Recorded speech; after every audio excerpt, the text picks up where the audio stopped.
Friends, यदि आप bank से, कोऑपरेटिव बैंक से या पोस्ट ऑफिस से कैश निकालेंगे तो अब आपका टीडीएस काटा जा सकता है। इसके लिए इनकम टैक्स में बदलाव कर दिए गए हैं। उसके लिए फ्रेंड्स आप इस वीडियो को अंत तक देखें ताकि आप ये सभी बदलाव समझ सकें और अपनी टैक्स प्लानिंग कर सकें। taxil.com के यूट्यूब चैनल पर मैं CA सतबीर सिंह आपका स्वागत करता हूँ। रेगुलर अपडेट के लिए आप हमारे चैनल को सब्सक्राइब करें, नोटिफिकेशन बेल को प्रेस करना ना भूलें ताकि जैसे ही हम कोई नया अपडेट डालें आपके पास इमीडिएटली यह अपडेट पहुंच जाए। फ्रेंड्स, इनकम टैक्स एक्ट के अंतर्गत सेक्शन 194N गवर्नमेंट के द्वारा इंसर्ट किया गया था 1 सितंबर 2019 से, जो कि यह कहता था कि यदि कोई व्यक्ति बैंकिंग कंपनी से, कोऑपरेटिव सोसाइटी से या पोस्ट ऑफिस से कैश विड्रॉ करता है या फिर एग्रीगेट अमाउंट जो कैश का वो विड्रॉ करता है वो 1 करोड़ रुपये से ज़्यादा हो जाता है, जो उसने बैंक में अपना अकाउंट मेंटेन किया है, एक या फिर एक से ज़्यादा अकाउंट मेंटेन किए हैं उनमें से, तो उस केस में उसका 2% टीडीएस कटता था यदि अमाउंट 1 करोड़ रुपए से ज़्यादा हो जाता था। फ्रेंड्स, अब सरकार ने इस सेक्शन को चेंज कर दिया है जिसके बारे में कि हम अभी डिस्कशन करेंगे। फ्रेंड्स, अब गवर्नमेंट के द्वारा 1 जुलाई 2020 से सेक्शन 194N को चेंज कर दिया गया है और नए सेक्शन को सब्सिट्यूट किया है, यानी कि यदि कैश में पेमेंट की जाएगी तो किस प्रकार टीडीएस काटा जाएगा। इसके लिए सेक्शन 194N को सब्स्टिट्यूट किया गया है, यानी कि हर व्यक्ति का टीडीएस काटा जाएगा। इस केस में बैंकिंग कंपनी टीडीएस काटेगी, कोऑपरेटिव सोसाइटी टीडीएस काटेगी और पोस्ट ऑफिस से यदि वो पेमेंट करेंगे किसी भी व्यक्ति को कैश में जहाँ पे कि अमाउंट 1 करोड़ रुपए से ज़्यादा हो जाता है, यानी कि भले ही आप इंडिविजुअल अमाउंट विड्रॉ करें या फिर एग्रीगेट अमाउंट पूरे साल में जो विड्रॉ करते हैं वो 1 करोड़ रुपए से ज़्यादा हो जाता है, एक अकाउंट से ये कैश विड्रॉ करते हैं या फिर एक से ज़्यादा अपने अकाउंट मेंटेन किए हैं, मान लीजिए आपके एक से ज़्यादा सेविंग अकाउंट है बैंक में या फिर करंट अकाउंट है, सेविंग अकाउंट है, उनमें से आप ये अमाउंट विड्रॉ करते हैं और 1 करोड़ रुपए से ज़्यादा हो जाता है, तो उस केस में जैसे ही ये पेमेंट की जाएगी उस वक्त 2% टीडीएस काटा जाएगा बैंकिंग कंपनी के द्वारा, कोऑपरेटिव सोसाइटी के द्वारा या पोस्ट ऑफिस के द्वारा। फ्रेंड्स, इसके अलावा जो बड़ा चेंज किया गया है वो इस सेक्शन में प्रोविज़न इंसर्ट कर दी गई है। मैं प्रोविज़न आपके लिए पढ़ देता हूँ, फिर हम इसका एनालिसिस करेंगे। Provided that in case of recipient who has not filed the return of income for all of the 3 assessment years relevant to the 3 previous years for which the time limit of file return of income under subsection 1 of section 139 has expired immediately preceding the previous year in which the payment of the sum is made to him, the provision of this section shall apply with the modification that the sum shall be the amount or the aggregate of the amount as the case may be in cash exceeding 20 lakh rupees during the previous year, and the deduction shall be an amount equal to 2% of the sum where the amount or aggregate of the amount as the case may be being paid in cash exceeds 20 lakh rupees during the previous year but does not exceed 1 crore rupees, or an amount equal to 5% of the sum where the amount or the aggregate of amount as the case may be being paid in cash exceeds 1 crore rupees during the previous year। यानी friends, यदि कोई व्यक्ति cash withdraw करता है और उसने पिछले 3 सालों की अपनी सभी रिटर्नें नहीं भरी हैं तो उस केस में यदि वो 20 लाख रुपए से ज़्यादा का अमाउंट विड्रॉ करेगा कैश में बैंकिंग कंपनी से, कोऑपरेटिव बैंक से या पोस्ट ऑफिस में, या जो एग्रीगेट अमाउंट होगा पूरे फाइनेंशियल ईयर में वो 20 लाख रुपए से ज़्यादा हो जाता है तो उसका टीडीएस काटा जाएगा, यानी कि 20 लाख रुपए से 1 करोड़ रुपए तक यदि वो अमाउंट विड्रॉ करता है कैश में तो 2% टीडीएस होगा, और यदि वो 1 करोड़ रुपए से ज़्यादा का अमाउंट कैश में विड्रॉ करेगा बैंकिंग कंपनी से, कोऑपरेटिव बैंक से, पोस्ट ऑफिस से, तो 5% उसका टीडीएस काटा जाएगा। फ्रेंड्स, यहाँ पे एक और प्रोविजन इंसर्ट की गई है। Provided further that the central government में specify in consultation with the Reserve Bank of India by notification in the official gazette the recipient in whose case the first proviso shall not apply or apply at reduced rate if such recipient satisfy the condition specified in such notification, यानी कि friends government notification निकालेगी जिसमें कि उन व्यक्तियों के बारे में बताएगी जिनके लिए कि फर्स्ट प्रोविज़न अप्लाई नहीं होगी, यानी कि यदि वो 20 लाख रुपए से ज़्यादा का कैश निकाल लेंगे और उन्होंने पिछले 3 सालों की रिटर्न नहीं भी भरी हैं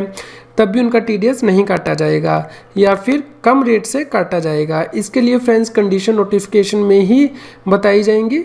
इसके अलावा फ्रेंड्स कुछ ऐसे भी यहाँ पे व्यक्ति स्पेसिफाई किए गए हैं जिन्हें कि सेक्शन 194N की प्रोविज़न अप्लाई नहीं होंगी, यानी कि यदि वो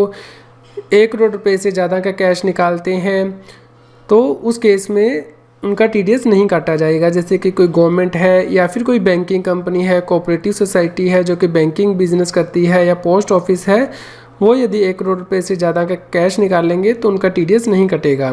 इसके अलावा फ्रेंड्स, यदि कोई बिजनेस कोरेस्पोंडेंट है बैंकिंग कंपनी का या कोऑपरेटिव सोसाइटी का, तो उस केस में भी उसके ऊपर सेक्शन 194N की प्रोविज़न अप्लाई नहीं होंगी और टीडीएस नहीं काटा जाएगा।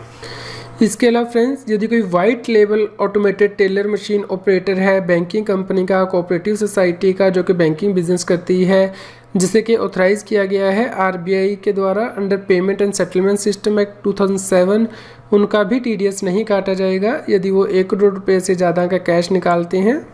फ्रेंड्स, इस सेक्शन में जो लास्ट प्रोविजन इंसर्ट की गई है वो है provided also that the central government may specify in consultation with RBI by notification in the official gazette the recipient in whose case the provision of this section shall not apply or apply at reduced rate if such recipient satisfy the conditions specified in such notification। यानी कि friends, central government notification निकाल सकती है जिसमें कि section 194N किन व्यक्तियों को अप्लाई नहीं होगा वो स्पेसिफाई कर सकती है, या फिर टीडीएस कम रेट से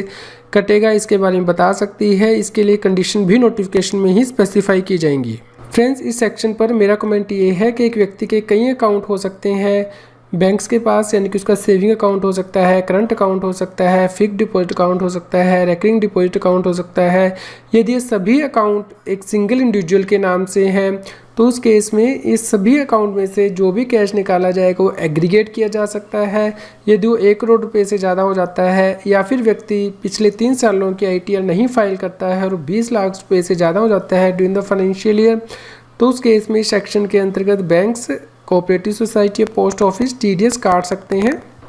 फ्रेंड, दूसरा क्वेश्चन ये राइज हो सकता है कि मान लीजिए बैंक अकाउंट जॉइंट नेम से है, तो क्या उस केस में टीडीएस काटने के लिए जो पासबुक में पहला नाम आ रहा है अकाउंट होल्डर का, क्या उसके नाम से टीडीएस काटा जाएगा? फ्रेंड्स, अगला कमेंट ये है कि यदि व्यक्ति पिछले 3 सालों के रिटर्न फाइल नहीं करता है और time limit section 139 sub section 1 के अंतर्गत एक्सपायर हो गया है, तो यदि वो 20 लाख से ज़्यादा का कैश निकाल लेगा तो उसका टीडीएस कटेगा। यहाँ पे सेक्शन 139 सब सेक्शन 1 यूज़ किया गया है। इस प्रकार यदि व्यक्ति बिलेटर रिटर्न फाइल करता है अंडर सेक्शन 139 सब सेक्शन 4 यानी कि ड्यू डेट के बाद रिटर्न फाइल करता है तो उसे कंसिडर नहीं किया जाएगा।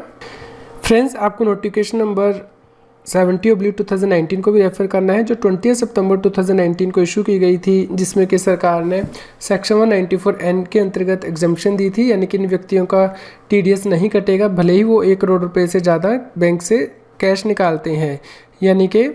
कमीशन एजेंट और trader operating under agriculture produce marketing committee and register under any law relating to agriculture produce market of the state who has intimated to the banking company or cooperative society or post office his account number through which he wishes to withdraw cash in excess of ₹1 crore in the previous year along with his permanent account number